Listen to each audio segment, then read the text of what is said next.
day, you know. Where So did the influence come to to change the singing to growling, or to guttural shit? I think it was just the whole, like, right, like I was saying, you know, we're coming out of, say, 88. Well, what's happening in death metal for the most part? Not a lot. You got scream bloody gore, you know, you Mhm. got maybe the first obituary, which is still, you know, that's what, 88, 89. So we're not fully there yet, with any of the guttural singing. So then Mhm. you and I remember, I want to remember that we were already established. We're a band. We're going to maybe be recording Eaten Back to Life, and then Altars comes out, you know, from Morbid Angel, and you're going, my God, this is a game changer in the sense of everything, right? And you know, so I think as we were going from, like I said, early to mid 88 to 89 into when we record about mid 89 to 90, so much has changed in the scope of the heavy music that now, oh, you know, this is what we want to do. This is getting to be more acceptable. This is what this is what's heavy to us. And what's heavy to, I guess, a lot of people is having the more guttural vocal, you know. Mhm. uh, so that's And yeah. also the blast beats too. So who was the first blast beat? Well, I mean, a lot of the crossover stuff was getting real close to the blast beat, you know.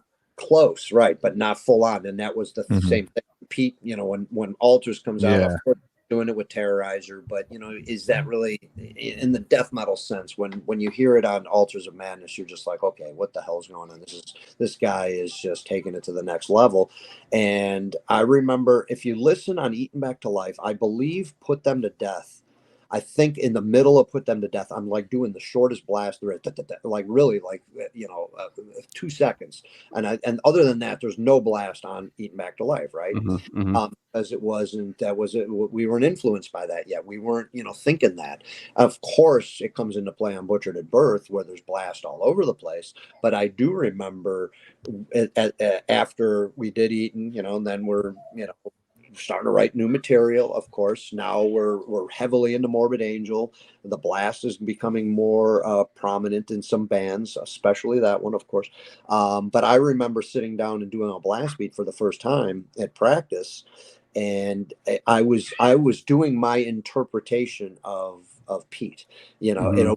and it wasn't, of course it's not, it's just my own interpretation. I didn't sit there and study what he was doing. What is he doing? I got to do what he's doing. It was like, okay, I hear what he's doing, of course, but I'll never forget just sitting down on the kit and go, okay, blast, blah, blah. And that's what came out of me. I mean, it was just such a natural thing that's how I still blast to this day. And that Yeah, I was was just going to say all of what that's what came that's what we naturally. call the cannibal blast now I was Right. gonna too. say, Yeah. yeah, That's right. everyone. It's Yeah, the exactly. Cannibal Blast. Yeah, yeah. And that was me just interpreting Pete's blast, but without even thinking, just going and doing it. That's And really cool. yeah, and that's how I blast, and that's how I've been blasting, and that was it. So kind of weird, you know, how that came about, man. And what's even crazy is hearing how fast the trajectory from the demo up until the bleeding, and you guys are already in Ace Ventura. You know, it's like from that 4 years, Yeah, before dude. even that movie. I mean, before the album came out. I know, right? How the hell did that happen, you know? Like, You gotta you I gotta give us a little bit on that real quick. Like, how did that happen? Was it Jim Carrey who was like, we gotta get this band in here, or how did that work? yeah, I mean, I know it was documented, Jim being on, I think it was like Arsenio Hall back then, Right. had a talk show, and I know he was talking about, I think he was talking Napalm about, Death. Napalm. yeah, a lot of napalm death, and he thought it was intriguing and it was interesting and all this. By the And way, in that clip, you're like, Jim Carrey could be a death metal vocalist, dude. oh, I know, he's doing great, isn't he? Yeah.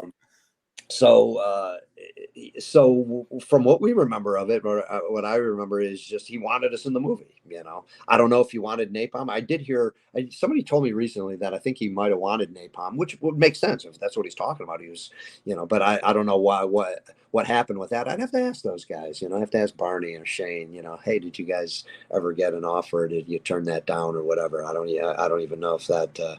How that happened, but all I know in our sense is, okay, well, he finds it intriguing. I guess he finds death metal and all this kind of interesting. So we got a call from Metal Blade at that time. We're still living in Buffalo, and you know, we get a call saying, hey, we got a call from the Jim Carrey's people. They were, you know, making a movie. He wants you to be in this movie, and we're like, what the hell? All right, why not? This sounds fun. And it was interesting because I remember, of course, we were big fans of In Living Color at that time. Thought Hell Jim yeah. was so funny and Greatest sketch comedy on the exactly. planet, dude. Yeah, We're amazing. all into comedy as much as we were into horror and all that, of course, back then. And we actually had to turn the movie down. We had obligations to go to Europe, I remember, and they said, "Hey, we want to be in this movie." And at first we were a little reluctant too, because man, we don't want to be made to look silly. We're taking our art here seriously. Okay, Yeah, what yeah. think we're funny or tongue in cheek or dark humor, whatever you think about us, we're obviously very serious about what we do here, and we don't want to be made light of or made fun of or mocked or anything of that nature. So we're a little worried at that at first, but then I think once we were reassured that why not? Let's just give it a chance. But then I remember us having to turn it down initially because of the timing. We had a tour booked in Europe, and I think they said, "Hey, it's got to be this time," and we're like, "Oh man, we want to do it, but we can't." We were totally and still are the kind of a band that hey, we're obligated. We made a plan. We're sticking to that. So we said, "Man, thanks, but no thanks. We can't." And then they turned around, going, "Hey, well, we'll reschedule shooting. We'll move shooting around your schedule." Wow. And we're Yeah. like, all right, well, hey, if you guys are willing to do that, that's amazing. Well, of course, So that's what ended up happening, and then we flew down. You did the Europe tour first, and then came back and did it after the tour. Yeah, it would have been after that then, right? Because that would have been in the way, so it would have to have been after. I'm almost positive it was after, and it was only 4 days. We were only shooting for 2 days. We were only down there for 4 days. We flew into Miami. It was all done on location there, and like I said, we're still living in Buffalo, so we flew down to Miami. There the first day, just hanging out. The next 2 days we were on the set filming, and then the next day I think we were still there. We went home, but could you remember how many takes you guys had to play Hammer Smash Face? it was a few. It was a Yeah. few because it wasn't really like us. I mean, you're getting the inner workings then of a movie, Yeah. which we were obviously fans of movies, but we were never involved in it. So it was, of course, very interesting to see the inner workings. And a lot of it is, hurry up and wait kind of a thing. And we're sitting on the set, all day for to do our stuff, but you have to do everything around it. A lot of it I remember was the scenes where Jim's like out in the crowd talking and all that. I mean, all right, we're supposed to be playing and the fans are supposed to be going, crazy to the music and all that, but everything had to be silent for the dialogue. So they would play them, all right, play back, and we'd start playing. We're of course faking it, right? And then they would stop everything. So we'd have to keep pretending we're playing. The fans had to pretend that they're listening to us, which we're not. And then Jim would be doing his dialogue in the back.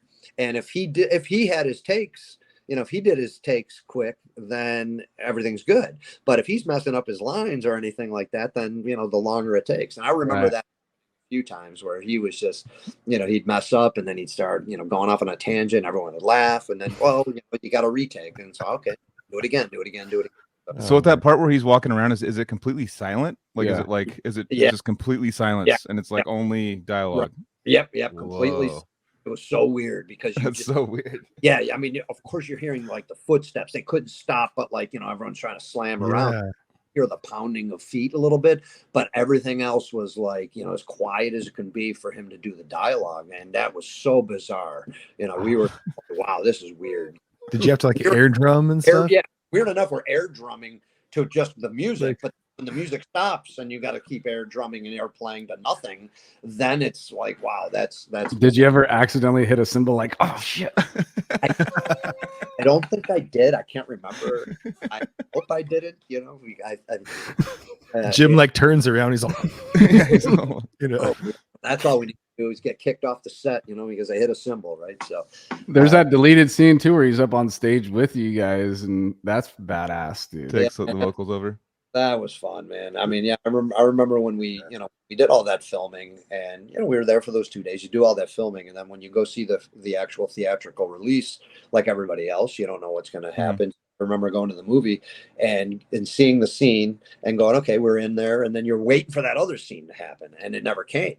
So you're like, oh, okay, well, this is cool. We're just happy to be in this movie. I mean, things, I guess, end up on the cutting room floor and all that. And, I just remember going, man, that was some funny stuff. Too bad it didn't make until about a year later, 2 years later, when it made the network debut, and then when it's on TV, and then you're going, oh my God, holy there's the scene, there's him on stage. I mean, all that was amazing that they had that for that. So I'm glad it did see the light of day, because that's some funny stuff, right?